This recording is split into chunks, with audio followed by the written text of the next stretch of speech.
Listo, muy buenos días a todos. Los saludamos desde Sello de tu Esencia.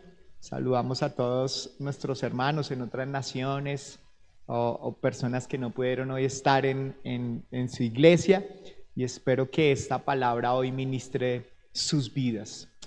Uno ve en la palabra de Dios a gente con mucho gozo, con mucha alegría y personas muy transformadas por la palabra. Jesús pasaba y transformaba gente, pasaba y transformaba gente. Es impresionante que aquellas personas que conocían verdaderamente a Jesús o que querían que Jesús fuera parte de sus vidas, empezaba a impactarlos de una manera tremenda, una manera no solamente como que dejaban de hacer lo malo, sino que eran impactados. Y al ser impactados, sus vidas cambiaban. El sentido de su vida, de cómo vivirla, la vivían de una manera mucho más apasionada porque Jesús, algo que traía era buenas noticias. ¿Qué traía Jesús? Buenas noticias. ¿Y qué generan las buenas noticias? Generalmente las buenas noticias lo que generan para todos nosotros es que traen una gran alegría, es una respuesta de algo que estábamos esperando y demás. La buena noticia de que alguien tiene un dictamen y le dicen ya no estás enfermo, es una muy buena noticia. La buena noticia de que alguien que está pasando por una situación difícil como en tu familia de repente está bien y tú dices qué buena noticia. Cuando te suben el sueldo, ¿cuántos saben que eso es una buena noticia? Cuando sabemos que nuestros hijos, hemos venido orando por nuestros hijos y de repente empiezan a comportarse como nosotros hemos pedido al Señor, eso es una muy buena noticia, porque el Señor es un portador de buenas noticias. ¿Es portador de qué? De buenas noticias. Y a veces creemos que Jesús es solamente un portador de malas noticias, pero realmente no es así. Y si nosotros pudiéramos ver a Jesús como un portador de buenas noticias, nosotros tendríamos un impacto en nuestra manera de vivir. Ese impacto transformaría nuestra vida y viviríamos conforme a esas buenas noticias. Podríamos estar alegres y podríamos tomar decisiones conforme a esas buenas noticias que siguen perseverando y que están allí. El Señor nos quiere hablar precisamente en esta mañana de esas buenas noticias, pero también nos quiere hablar de cómo esas buenas noticias, si las pongo en mi propia vida, cómo pueden impactarme para que yo pueda amar más a Jesús, para que yo pueda amar más ¿a quién? A Jesús. Cuando uno ve que las personas, el Señor predicaba sobre esas buenas noticias y las personas lo podían entender, comprender y lo llevaban a su propia vida, eso hacía que se impactara su vida de tal manera que su manera de vivir cambiaba. Y en esta mañana precisamente queremos hablar sobre cómo las buenas noticias de Jesús pueden cambiar nuestra propia vida. Quiero que me acompañen a Lucas capítulo 4. Versículo 14 en adelante, Lucas 4, versículo 14 en adelante. Entonces Jesús regresó a Galilea lleno del poder del Espíritu Santo. Las noticias acerca de él corrieron rápidamente por toda la región. Enseñaba con frecuencia en las sinagogas y todos lo elogiaban. Cuando llegó a Nazaret, la aldea donde creció, fue como de costumbre a la sinagoga el día de descanso y se puso de pie para leer las escrituras. Le dieron el rollo del profeta Isaías. Jesús lo desenrolló y encontró el lugar donde está escrito lo siguiente. Entonces imagínense, Jesús llega a Nazaret, Jesús viene de predicar el evangelio como tal y llega allí a Nazaret. Y en Nazaret él entra a la sinagoga y dice que reconocen a Jesús en la sinagoga. Posiblemente porque Jesús era Jesús de Nazaret, o sea, estaba allí en su barrio, en su lugar, en su ciudad, en donde estaba allí. Y lo reconocían y podían ver, miren, allí está Jesús, el hijo de José. Pero se impresionaban por su sabiduría, por cómo él hablaba y demás. Entonces todos querían de alguna manera poder escuchar a ese Jesús. Y aquí suceden cosas tremendas. Porque aquí él va, en esa sinagoga, él va a declarar una palabra que habla de sí mismo. Que muchos años atrás un profeta llamado Isaías había hablado sobre esa profecía. O sea, el profeta va a decirle que el profeta Isaías, antes de que venga Jesús, antes del nacimiento de Jesús, él está hablando en esa profecía de que va a venir el Mesías, de lo que va a ser el Mesías. Entonces, cuando Jesús toma el rollo, Él va a empezar a hablar de sí mismo. Y es impresionante eso, porque Él va a empezar a decir, la profecía se ha cumplido hoy. O sea, es tremendo. Es como que hay una cita en el futuro, en un momento específico, en una hora específica, donde se va a revelar, y me impresiona eso. Entonces Jesús, miren lo que dice allí, versículo 18. El Espíritu del Señor está sobre mí, porque me ha ungido para llevar las buenas noticias a los pobres. Me ha enviado a proclamar que los cautivos serán liberados, que los ciegos verán, que los oprimidos serán puestos en libertad, y que ha llegado el tiempo del favor del Señor. Lo enrolló de nuevo, se lo entregó al ayudante y se sentó. Todas las miradas en la sinagoga se fijaron en él. Después Jesús comenzó a hablarles de que la escritura que acaban de oír se ha cumplido en este mismo día. Amén. Esas buenas noticias se está refiriendo a que Jesús, y quiero que me presten mucha atención porque ahí va como la parte técnica para luego poderlo llevar a la practicidad de nuestra propia vida. Entonces el Señor está diciendo allí, el Espíritu del Señor está sobre mí, o sea, el Espíritu Santo ha ungido a Jesús con un propósito. ¿Cuál es ese propósito? El propósito es llevar las buenas noticias. ¿A quién? ¿Para quién es llevar las buenas noticias? Aquí Jesús está hablando de la misión imposible para nosotros, pero la misión posible para Él. Jesús, si usted desea aceptar esta misión, usted tiene que ir a los pobres y tienes que irles a predicar las buenas nuevas. Esa es la misión de Jesús. Pero no solamente usted va a ir solo, usted va a tener al Espíritu Santo. Si quiere aceptar esta misión, y claro, Jesús quiere aceptar la misión y quiere ir a predicarle ¿a quién? A los pobres. ¿A quién quiere ir a predicar? A los pobres. Y cuando nosotros hablamos de pobres, generalmente nosotros empezamos a creer que el pobre solamente es el que solamente tiene poco dinero, o sea, que le falta dinero, el que no tiene cómo poder. Él tiene un mensaje para esos pobres, pero no necesariamente para esa pobre. No se refiere a una clase social. ¿No se refiere a una qué? A una clase social. Se está refiriendo a una pobreza que aumenta mucho más allá. Claro, tienen que hablar claro que le habla a esa comunidad de pobres que no tienen dinero, pero también está hablando de otra clase de pobreza. Y cuando hablamos de pobreza, estamos hablando de los que tienen menos. Tiene que ver con esa clase social, pero también tiene que ver con aquellos que tienen menos espiritualmente. Está hablando de la sociedad, que muchas veces desprecia a las otras personas, los abusados, los que tienen menos oportunidades. A esos pobres se está refiriendo. A esos que tienen menos por no estar abiertos al evangelio. A esos que reconocen su pobreza espiritual, a esos que admiten su ausencia de méritos. O sea, aquí está diciendo que Él va a predicarles un evangelio a esos pobres. Vuelvo y repito, no solamente a los como una clase social, sino se está refiriendo a aquellos que pueden tener mucho dinero, pero que cuando mueran, en los bancos pueden tener mucho dinero, pero se van a dar cuenta que tienen una pobreza espiritual porque no tienen cómo entrar al cielo.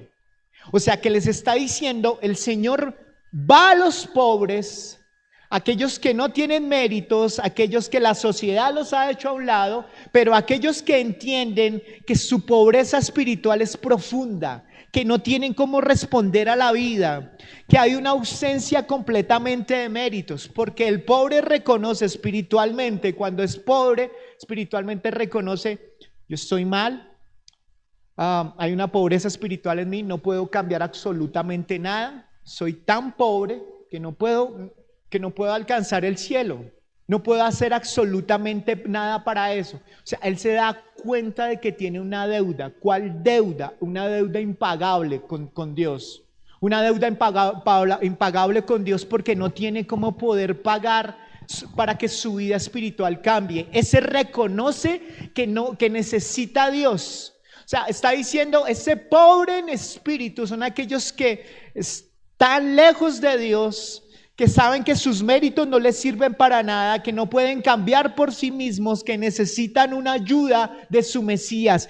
Esos son los pobres que se está refiriendo. Amén. Esos son los que no pueden, por más que se comporten bien, entienden que su pobreza espiritual no se va a ir. Generalmente uno, cuando se siente solo y vacío, intenta uno llenar esos vacíos de esa hambre espiritual. No sé si a ustedes en algún momento les pasó. Yo recuerdo que en mi juventud, cuando era muy adolescente, eso fue hace poquito, cuando yo era adolescente, en ese tiempo recordé que había una ausencia en mí y una pobreza espiritual, e intenté buscar en personas que eran referentes para mí, que me ayudaran a llenar ese vacío en el alma, esa pobreza espiritual. Pero cada vez que hablaba con uno, cada vez que hablaba con el otro, reconocía que no me servía absolutamente nada. Aún intentaba ir al mundo para que el mundo me entretuviera, o aún intenté ir a las relaciones sentimentales y a una serie de cosas para que intentaran llenar unos vacíos, pero realmente reconocía que venía una pobreza espiritual, y había momentos de depresión muy fuertes, causados precisamente porque en mi alma entendía que había una pobreza espiritual. Pero el Señor está diciendo que a esos fue mandado Jesús. Que a eso, si tú en esta mañana te sientes pobre espiritualmente, que no te hallas, que posiblemente todo está funcionando bien, pero tú sabes que hay un vacío en el alma, es porque hay una pobreza en el alma, y el Señor Jesús fue precisamente a ese que está con ese vacío en su alma. Pero luego dice que Él fue a proclamar libertad a los cautivos. Y no representa la libertad a los prisioneros, libertad a los cautivos. Entonces Él fue a los pobres, pero también fue a los que necesitan esa libertad. Pero si habláramos de libertad, entonces de libertar a los presos, pues podríamos decir que Jesús en eso fue malo y no lo cumplió, porque realmente las escrituras no nos hablan mucho de que hayan estado personas en la cárcel y hayan salido. No, se está refiriendo en un término espiritual a aquellas personas que están prisioneros o están encadenados en su alma. Personas que están nubladas en su entendimiento, que está endurecido completamente su corazón, que han destruido su vida y destruyen la vida de los demás. Se está refiriendo a aquellos que te llevan a hacer lo que no quieres hacer, que estás cautivo, que estás allí en una esclavitud, en una cárcel. Y la peor noticia es que cada uno de los descendientes de Adán estamos en cautividad. O estábamos en cautividad si no hubiera sido por Jesús. Amén. O sea, las buenas noticias le está diciendo: ustedes están cautivos espiritualmente. Ustedes no pueden hacer lo que quieren porque están esclavos.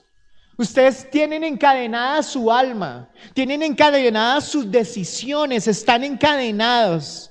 Ustedes tienen endurecido el corazón, y el Señor quiere ir a ese que tiene endurecido el corazón, a ese que está esclavo, a ese quiere irle a decir: yo quiero proclamar libertad para aquel que está cautivo. Eso es lo que el Señor quiere traer sobre ellos. Por eso era una buena noticia para ellos, porque hay alguien que está proclamando. Entonces la mejor noticia es que si te consideras en cautiverio, Cristo vino para ti, vino por ti, porque Él vino a declarar libertad a los cautivos. Amén. O sea que si para ti tú te sientes que tienes algo de esto, hay una respuesta de parte de Dios para tu vida, porque precisamente Jesús vino a proclamar libertad. Luego lo tercero que dice es que vino a proclamar la recuperación de la vista a los ciegos. ¿Qué vino a recuperar? ¿La vista a qué? A los ciegos. Lo mismo, Jesús, si uno ve los milagros de Jesús, no siempre Jesús hizo el milagro de ciegos, pero no a todos los ciegos. No se está refiriendo Jesús a esa ceguera física. Jesús trajo libertad para ellos, pero se está refiriendo a esa ceguera espiritual, a eso que no les permite ver, aquel que el pecado los ciega, aquel que no puede ver, el pecado oculta. Ustedes van a ver que cuando el pecado viene sobre la vida de una persona, le nubla su entendimiento, sus ojos, y no tiene visión. Culpa a otros por sus errores. No se mira a sí mismo, no tiene discernimiento para poder salir de las situaciones difíciles, porque el pecado lo ha nublado. Entonces distorsiona la realidad. No puede cambiar la realidad. ¿Por qué? Porque O culpa a los demás, culpa al mismo Dios, pero no se hace responsable porque no se da cuenta, no puede verlo. No sé si a usted le ha pasado. A mí muchas veces me ha pasado de que uno está ciego frente a ciertas cosas y la palabra del Señor le revela y le quita a uno el velo. Es precisamente eso lo que hace. Para mí la comparación más clara de esto, o una ilustración más clara, es en el momento que Sansón vende sus principios. El Señor le dice que no confiese de dónde viene su fuerza y él lo hace. Él niega una serie de principios allí y en ese momento que él peca, el enemigo vino y le quitó los ojos. Y es básicamente lo que sucede con una persona que ha estado en pecado, que no tiene libertad, es que el enemigo le quita la visión. ¿El enemigo le quita qué? La visión. Y entonces ese muchas veces se sienta contigo y dice, no, es que me están rezando. Yo he escuchado muchas personas que han venido a consejería conmigo y me dicen, pastor, yo quiero que usted me ore, porque lo que pasa es que el problema es que a mí me dijeron que me están rezando y demás. Y yo descubrí por ahí una velita con una foto mía. Imagínese, pastor. Y a mí me parece terrible. Y yo le digo, listo, hermano, vamos a hablar de eso. Jesús, claro que tiene poder para liberarte sobre eso, pero hablemos de tu vida. No, pero es que, no, hablemos de tu vida. No, pero es que, no, es que la envidia de otros que no me permite avanzar, el mal de ojo de otros. Y yo encontré dentro del carro unos gusanos allí. No, eso es alguien que me está rezando, pastor. No, eso es algo. Yo, sí, hermano, pero hablemos de tu vida. Y entonces a veces no pueden entender y empezamos a hablar y empezamos a darnos cuenta que hay una serie de pecados y violaciones en su propia vida. Y entonces, ¿qué es lo que no les permite ver la realidad? Su ceguera espiritual. Y el Señor está diciéndoles a ellos que al ciego el Señor vino a proclamar ¿qué? Libertad. ¿Vino a proclamar qué? Libertad. Eso es lo que el Señor está diciendo. Entonces la mala noticia es que todos hemos sido ciegos, pero Cristo vino para devolvernos la vista. Amén. Todos nosotros éramos ciegos, porque la esclavitud del pecado nos esclavizó la voluntad, nos esclavizó la visión, nuestro corazón estaba en cautiverio y el Señor viene a proclamar libertad. Esto es lo que está diciendo. Pero luego dice, el que Él vino a poner en libertad a los oprimidos. ¿Él vino a poner en libertad a quién? A los oprimidos. ¿Y qué es los oprimidos? Generalmente me encanta la palabra oprimido. En cuanto, no es que me encante la palabra oprimido, sino me encanta una ilustración de hace mucho tiempo de cómo torturaban a la gente. Hay muchas torturas. Yo estaba estudiando precisamente sobre las torturas de los hombres. Y encontré muchas torturas que me parece terrible y yo me escandalizaba cómo la maldad del hombre puede ser tan grande, puede convertirse en alguien tan creativo para poder traer precisamente oprimir. Y una de las maneras como se oprimía era precisamente que a una persona la agarraban de sus 4 extremidades y empezaban a colocarle piedras, una piedra grande. Y esa persona, su caja torácica no podía abrirla, no podía respirar. Lo dejaban así un rato, luego le colocaban otra piedra y otra piedra y otra piedra hasta que finalmente esa persona moría asfixiada. ¿Por qué? Porque la opresión, ¿y qué es la opresión? La opresión es sofocar, es oprimir. Pero también se está refiriendo que es humillar, es presionar en contra, exprimir. Y la opresión se está refiriendo a un tipo de manipulación. Se siente incapaz de defenderse. Ese es el oprimido. Y entonces el Señor está diciendo que Él viene a libertar a los oprimidos por el pecado. Pero para ellos Cristo está para darles fortaleza en medio de su debilidad. A los oprimidos por la enfermedad, como fruto de la caída del hombre. Y el Señor vino a sanar a aquellas personas que están enfermas, a los oprimidos por los poderosos, porque el Señor va a hacer su venganza. Él va a vengarles. A los oprimidos por la legalidad de los sistemas religiosos. Cristo es la fuente de agua de agua viva. A los oprimidos por el deterioro moral de la sociedad. Cristo va a venir por su iglesia. Amén. Entonces el Señor está diciendo que Él viene a traer al oprimido, al que está allí. Jesús es su respuesta. ¿Jesús es qué? Su respuesta. Pero allí empieza a hablarnos de algo. Entonces allí en esa proclamación de él mismo, él dice, pero ha venido a proclamar el año favorable del Señor. ¿A proclamar el año qué? Favorable del Señor. Miren esto. El año favorable del Señor, o algunos lo reconocen como el año del jubileo. ¿El año del qué? Del jubileo. Resulta que el Señor había puesto unas normas, y las normas era que en Israel, cada vez que se sembraba y se usaba la tierra, cada 6 años, al 7º año tenían que dejarla reposar. ¿Tenían que dejarla qué? Reposar.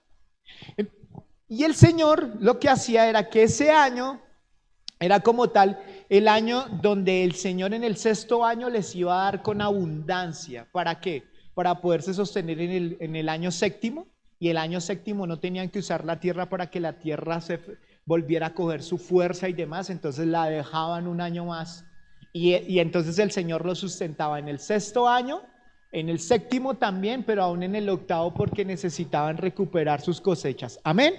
Entonces el año del jubileo se refería también que ese año, entonces cada 7 años o cada ciclo de 7 años, o sea 7 por 7, 49, en el año 49 se preparaban para que en el año 50, el año del jubileo, era el día donde se perdonaban las deudas. Era el día donde si usted era israelita y había comprado un lote y usted lo vendió porque estaba en necesidad, a usted le tenían que devolver en el año del jubileo ¿qué? Sus tierras.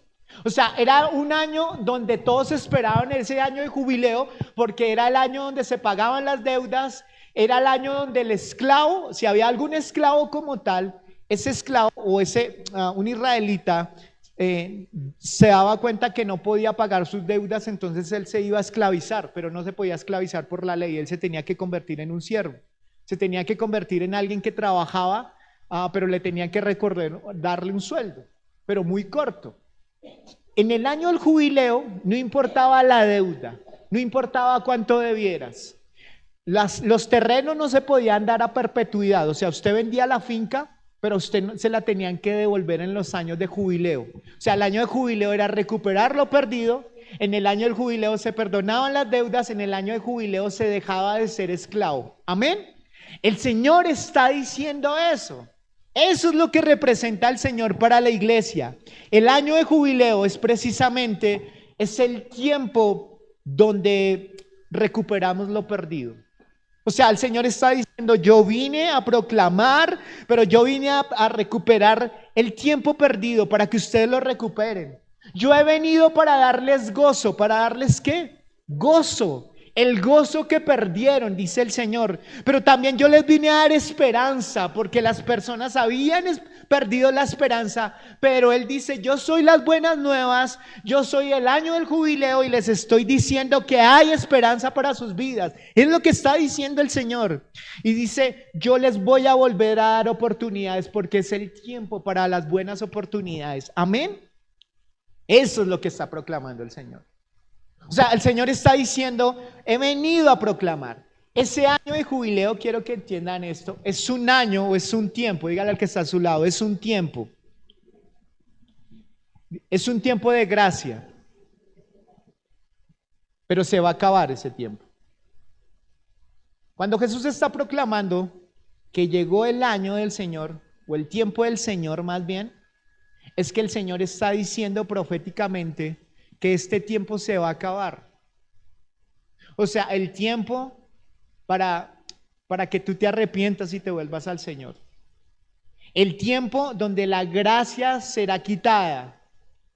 El tiempo donde el Señor está dando unas buenas noticias, pero nosotros insistimos en vivir en unas malas noticias. Ahora quiero que podamos nosotros ver que el Señor está proclamando eso, y cuando se acaba la profecía o cuando Él está leyendo, hay una parte donde Él termina.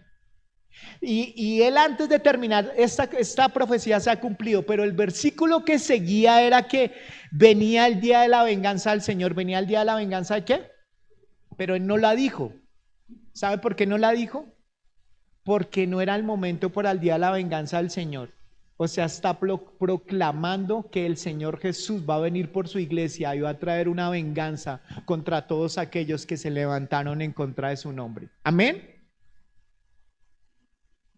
Entonces, ¿qué es lo que tenemos que reconocer acá? Reconocer que el Señor ha venido a proclamar buenas nuevas, que el Señor ha venido a darnos ese tiempo de esperanza, y es el tiempo para recuperar lo perdido. Es el tiempo para tener esperanza. Es el tiempo para aprovechar las oportunidades. Es el tiempo para crecer. Es el tiempo para honrar su nombre. Es el tiempo para dejar de estar machucados. Hay cristianos que parecen machucados, oprimidos por un martillo. Es el tiempo donde el Señor ha proclamado buenas nuevas para su iglesia, y de esa manera deberíamos vivir. Quiero que me acompañen a Marcos capítulo 7, y ahora vamos a mirar qué pasa aquí, capítulo 7, versículo 41. Lucas capítulo 7, versículo 41. Listo, quiero que veamos esto. Jesús es invitado por un fariseo. No es el que está a su lado, es un fariseo, pero dígale, era un fariseo el que invitó a comer al Señor. ¿Cómo se llamaba este fariseo? Se llamaba Simón, el fariseo. Sí. Sonido. ¿Me escuchan bien?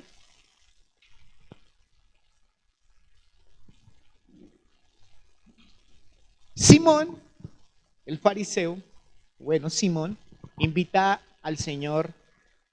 Los fariseos se está refiriendo a la palabra como a separados. Ellos decían, somos separados por Dios y demás. Así eran los fariseos. El fariseo invita al Señor Jesús a comer. Cuando él va a comer, de repente allí sucede que una mujer de dudosa reputación va y se acerca a Jesús. Esa mujer, digámoslo así, era como que el comedor de las casas era como un lugar donde las personas podían interrumpir. Las mesas eran algo así como, no mesas donde habían unas sillas como tal, sino se sentaban en el suelo. Cuando llegaban, habían unos protocolos. Cuando alguien llegaba a una casa, el protocolo era que le daban de beber o le daban agua, primero porque venían en el desierto y demás, pero le lavaban los pies. ¿Qué le lavaban? Los pies. Pero el fariseo no quiso lavarle los pies. También decía que le daba beso, ¿sí? Le daban beso al Señor, como un saludo, ¿sí? Eso es por la cultura, ¿no? Aquí a nosotros no nos gusta, no vayan a hacer eso, que nos vayan a dar besos los hombres, no, pero en la cultura estaba que le daban un beso cuando lo recibían. Y también le ungían con aceite su cabello, le daban una parte de aceite con el cabello. El fariseo no hace nada de eso, porque algunos dicen que Jesús, él quería como sacarle información a Jesús y quería como de alguna manera, esa invitación era como para burlarse de Jesús. Pero en esa situación entra una mujer que dice que lo que apuntan era que era una mujer que había trabajado en la prostitución o que estaba en la prostitución. Y esta mujer se mete. Y al meterse allí, esta mujer lo que hace es que empieza a llorar. Y cuando empieza a llorar, esas lágrimas empiezan a caer sobre los pies de Jesús. Y luego dice, y entonces el fariseo empieza a decir, no hermano, él piensa en sí mismo. Allí vemos a Jesús como profeta. Él empieza a decir, no, pero si Jesús supiera que esta vieja es, no dejaría que él ni siquiera lo tocara. Y entonces ahí Jesús le dice, mira lo que pasa, versículo 41. Adelante, maestro, respondió Simón. Entonces Jesús le contó la siguiente historia. Un hombre prestó dinero a dos personas, a 500 piezas de plata y a unas 50 piezas de piezas a la otra de plata. Sin embargo, ninguna de las dos pudo devolver el dinero. Así que el hombre perdonó amablemente a ambas y les canceló la deuda. ¿Quién crees que lo amó más? Simón contestó, supongo que la persona a quien le perdonó la deuda más grande. Correcto, dijo Jesús. Luego se volvió a la mujer y le dijo a Simón, mira esta mujer que está arrodillada aquí. Cuando entré en tu casa no me ofreciste agua para lavarme el polvo de los pies, pero ella los lavó con sus lágrimas y los secó con sus cabellos. Tú no me saludaste con un beso, pero ella desde el momento en que entré no ha dejado de besarme los pies. Tú no tuviste la cortesía de ungir mi cabeza con aceite de oliva, pero ella ungió mis pies con un perfume exquisito. Te digo que sus pecados, que son muchos, han sido perdonados. Por eso ella me demostró tanto, por amor. Pero una persona a quien se le perdona poco, demuestra poco amor. Amén. Quiero que tengan presente esto. Esta mujer presentó delante del Señor todo lo que este man no hizo, ella lo hizo, pero lo hizo a un alto nivel. Si vamos a ver la adoración más extensa, es la adoración de esta mujer. A veces confundimos la adoración con cantar muy bonito y que todo acuerde allí. Eso es solamente una parte de la adoración. Esta mujer se entrega completamente y esta mujer demuestra amor. ¿Demuestra qué? Amor. La pregunta para nosotros es ¿por qué yo no demuestro tanto amor para Jesús? Porque esta mujer toma un perfume que algunos dicen que tenía un costo muy alto y ella lo que hace es le importa nada y coge y riega ese perfume a los pies del Señor. ¿Cómo esta mujer que utilizaba el cabello para seducir a los hombres, así como yo tengo el cabello, no me enteras, pero el cabello largo y demás, cómo ella usaba para seducir a los hombres y decirle, ven, vamos? Ahora ella se humilla delante del Señor y empieza a lavarle con sus propios cabellos, empieza a lavarle los pies. ¿Por qué ella hace eso? No le importa el que diga el fariseo, no le importa lo que digan los demás, y esta mujer se mete, interrumpe una cena que ni siquiera había sido invitada para adorar a Jesús. Jesús le da la misma respuesta. ¿Saben qué pasa con esta mujer? Esta mujer entendió que lo que acabamos de hablar, de que el Señor venía a liberar a los cautivos, de que venía a liberar a aquellas personas que eran ciegas, aquellas personas que estaban en cautiverio, ella entiende que su salvación o su sed espiritual podría ser quitada por lo que Jesús le está prometiendo. Y ella lo lleva a su propia vida. Y eso la impacta porque ella entiende varias cosas. Miren, piénsenlo por un momento. Esta mujer clasifica en cada una de ellas. Primero, su corazón, su pobreza espiritual. Estaba en su pobreza espiritual. Vendía su cuerpo por dinero, su alma. ¿Cuántas veces se tuvo que acostar con hombres malolientes, con su cuerpo? Tenerlo que vender a los hombres y cómo la miraban los demás y cómo se sentía ella por debajeada, una pobreza espiritual. ¿Quién me puede devolver la dignidad? ¿Quién me puede devolver esa dignidad? ¿Quién me puede dar vida otra vez? ¿Quién me puede dar vida? ¿Quién puede sacarme de ese cautiverio, de esa esclavitud de decir, si yo cambio de trabajo mañana, ¿yo cómo? ¿Quién puede sacarla de esa esclavitud? ¿Quién puede sacarla de la esclavitud de que está ciega en sus ojos, de que no puede ver hacia el futuro, de que solamente ve hacia ella y encuentra pobreza espiritual? ¿Quién le puede quitar esa opresión? ¿Quién puede darle ese año agradable del Señor de sacarla de la esclavitud? ¿Quién lo puede hacer? Jesús. Entonces, cuando esta mujer encuentra este mensaje y entiende quién es Jesús, su vida no cambió. Claro que cambió. Claro que fue impactada por Jesús. Y eso es lo que el fariseo no entiende, porque cuando el fariseo viene, el fariseo cree que no necesita, que no es esclavo, que no es pobre, que no es ciego, que no está oprimido, y él cree que está bien. Y entonces Jesús le dice, ¿sabes por qué ella hace esto y por qué tú lo haces? Es porque al que más se le perdona, más ama. Y entonces la pregunta es, ¿por qué nosotros no amamos si nosotros hemos pecado pero muchísimo? Porque generalmente nosotros somos frente a una prostituta, creemos moralmente que somos mejor que ellas. Y entonces pensamos, ella sí lo necesita. Pero la palabra del Señor dice que todos nosotros estamos oprimidos, estamos esclavos, estamos ciegos, estamos en una pobreza espiritual que necesitamos a Jesús. Ella, esto que estamos aquí proclamando, ella no solamente lo vio como un bonito mensaje, sino ella lo llevó para su propia vida y entendió, Él me va a volver la dignidad. Él me va a volver esa paz y esa tranquilidad. Él me va a volver la honra. Él me va a devolver y me va a dar la libertad. Una deuda que yo no podía pagar, Él la va a pagar por mí. Y entonces su vida es impactada. La pregunta para nosotros es por qué nosotros no vivimos en las buenas nuevas. Porque seguimos insistiendo en vivir una vida hueca, fría, como si nosotros no nos hubiera pasado el Mesías sobre nuestra vida.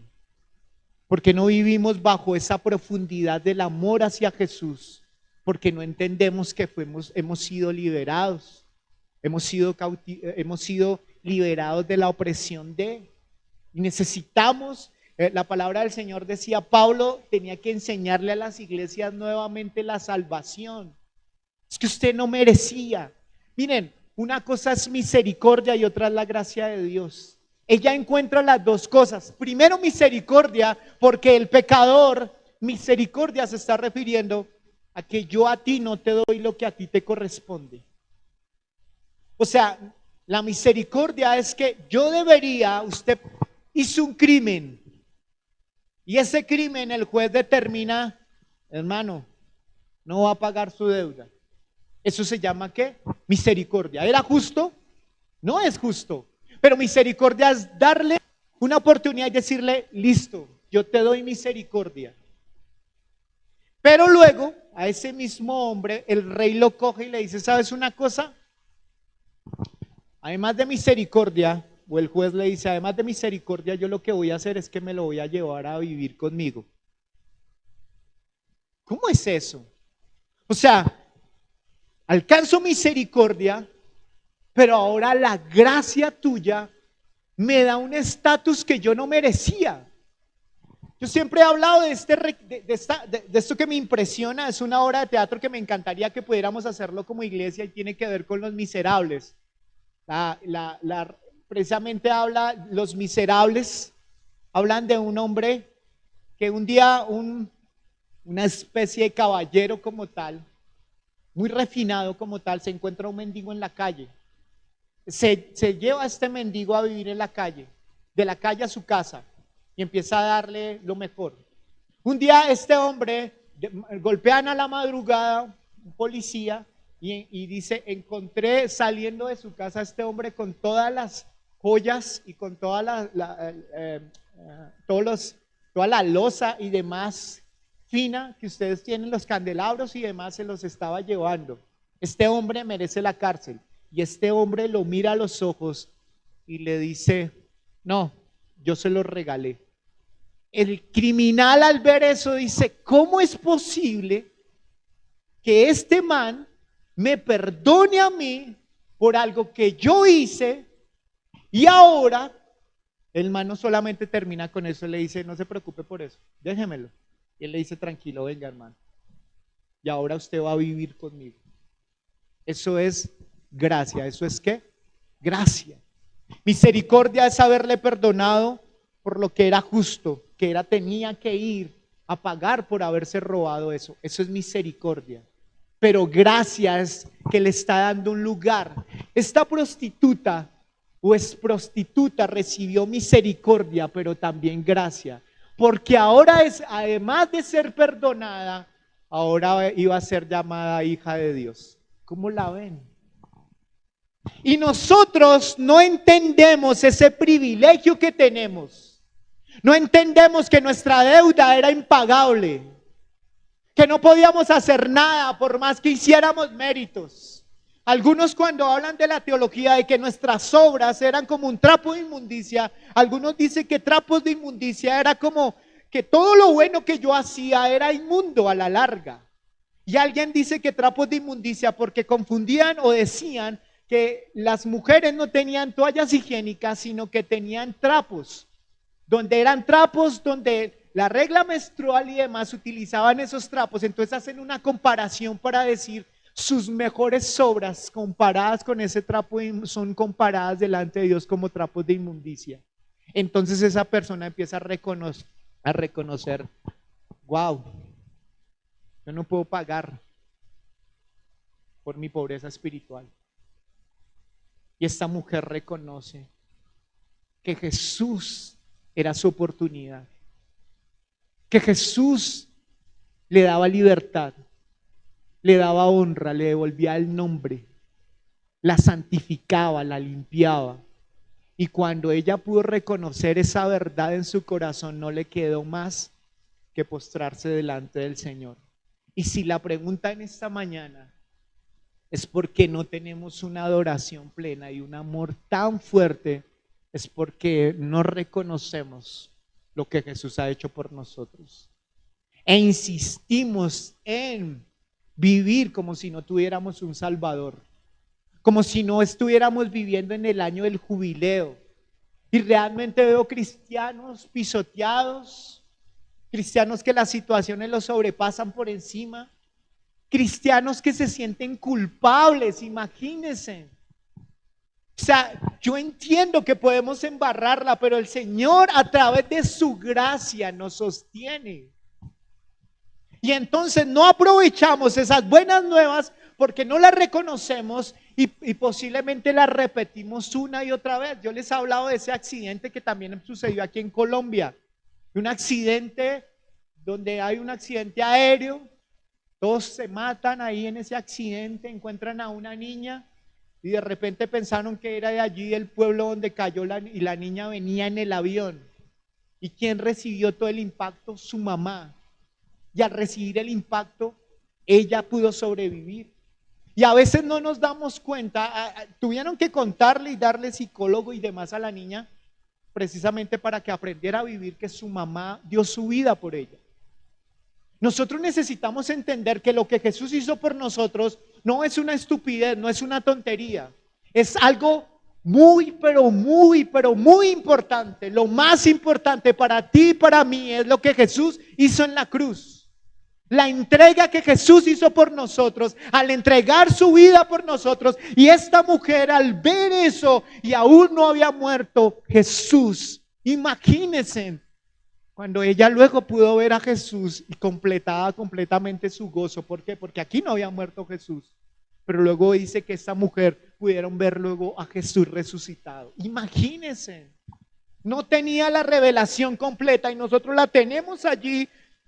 Pero insistimos en vivir desamparados, como si nadie se preocupara por nosotros. Vivimos con un deseo en el corazón, con una ausencia completamente, con una pobreza espiritual. ¿Por qué? Porque nosotros no nos estamos poniendo nuestros ojos en Jesús. Y al ver que nuestros ojos, yo no sé por qué estás en esta mañana, si te trajeron a regañadientas, si vienes por costumbre, si vienes por... Y yo sé que aún esas ofrendas, Dios sabe que podemos dar eso, pero el Señor lo que realmente quiere es que vengamos por Él. ¿Que vengamos por quién? Por Él. Nuestra vida no va a ser así impactada y nos vamos a quedar con las cosas de la iglesia, con los errores de los demás, con situaciones y demás, porque no venimos por Jesús. Al que más se le perdona, más ama. Si pudiéramos decir, mi vida realmente tiene poco por perdonar, y yo te aseguro que no. Somos muy malos, de verdad, somos muy malos. Somos muy egoístas como seres humanos. Somos muy orgullosos, independientes, de hacer las cosas a nuestra manera. Somos autosuficientes. Queremos siempre pelear por lo de nosotros, independientemente cómo y a la manera que sea, y queremos hacer nuestras cosas a nuestra voluntad. Somos rebeldes. Entonces nosotros sí necesitamos a Jesús muchísimo. Pero hay en las iglesias en estos momentos hay dos maneras para seducir a la iglesia. ¿Saben cómo se puede seducir? Si el Señor hoy te va a prosperar, levántate y pelea, ve por tu idóneo, ve por tu idónea, ven y siembra, que el Señor te va a dar, vamos, aleluya. ¿Y cuántos dicen amén? Y la iglesia, amén. Y cuando viene un problema, uy, ¿dónde está Jesús? No sé, yo creo que el problema es el pastor o la iglesia. Yo creo que es eso. Yo creo que el problema va por aquí, no, el problema no es eso. La razón de un corazón que se enciende es Jesús. ¿Es quién? Jesús. Jesús encuentra a una mujer que está mendigando todo el tiempo amor, porque ella siente que le puede llenar los vacíos de su alma son los hombres. Y ella dice, si este no me lo llena el segundo. Y ya llevaba 5 segundos, no mentira, llevaba 6. La samaritana. Y el Señor le dice, yo soy la fuente de agua viva para ti. Y ella dice, no, son los hombres. Es un hombre el que me va a llenar completamente. Y Jesús tiene que enseñarle 2 cosas allí. Yo soy la respuesta a tu necesidad emocional. Y yo soy también la respuesta a tu verdadera adoración, porque la verdadera adoración es por Jesús. Amén. Necesitamos enfocarnos en Jesús y reconocer que estas buenas nuevas y ese año del Señor es el que nosotros estamos viviendo. Si tú no te das cuenta de eso, es como aquel hombre que un día se subió a un tren de esos que viajan por Europa y de repente el man se subió y compró un boleto, pero dijo, hermano, ¿yo cómo voy a hacer para poder pagar las comidas y demás acá? No puedo hacer, me va a tocar irle a decir al jefe de meseros que me deje trabajar y que me den algo de comer.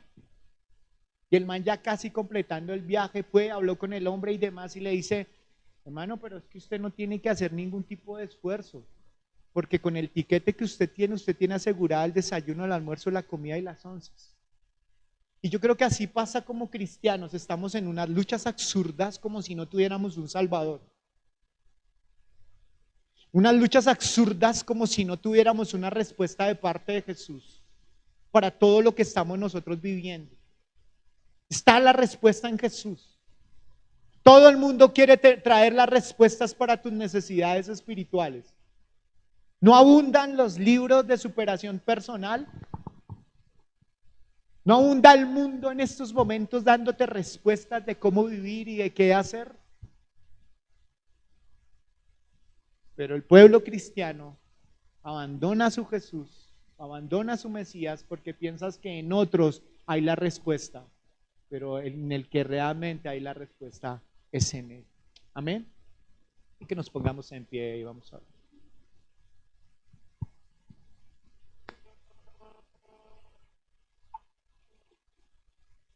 Quiero darle gracias a todos aquellos que nos acompañaron en esta mañana. Y en esta mañana quiero invitarte a ti a que nos volvamos a Jesús, que podamos vivir bajo los privilegios de Jesús sobre nuestras vidas. Para que podamos entender que todo Jesús lo hizo, consumado es. Él está ahí. Consumado es. Perfecto, hecho. Su misión fue cumplida. Y creo que nosotros necesitamos volvernos a esa verdad para poder amar más. Dios les bendiga, Dios los guarde. ¿Listo, Eduardo? Ya, para.